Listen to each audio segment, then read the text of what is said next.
মাহি একবার একটা কারণ বলেছিল যার জন্য সে আমার সামনে অপরাধী মনে করে নিজেকে। আমি একটা প্রশ্ন করি, আপনি বলেছিলেন আপনি অপরাধী মনে করেন নিজেকে আমার সামনে, কেন? আপনি তো কোনো ভুল করেননি। মাহি আমার দিকে তাকিয়ে আছে, চোখ জলে টইটম্বর। আসলে এটার উত্তর আমি অলরেডি দিয়ে দিয়েছি। কখন? আসলে যখন আপনারা চলে যান তখন আমি বুঝতে পারি যে একজন ভালো মানুষের সাথে এইগুলো হলে বাবা আমাকে বলেছিলেন সে ভুলে করে ফেলেছে। কারণ আপনি এমন বাবা জানলে তার সব দিয়ে হলেও নাকি বিয়েটা দিতেন। কারণ এমন একটা মানুষ নাকি হারাতেই নেই।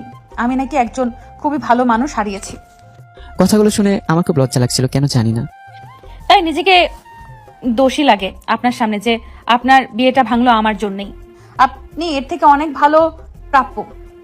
এরপর দুজন অনেকক্ষণ চুপ করেছিলাম, কারণ কথাগুলো এতটাই গভীরে ছিল যা হয়তো যাদের সামনে হয়েছে তারা বাদে কেউ বুঝবে না।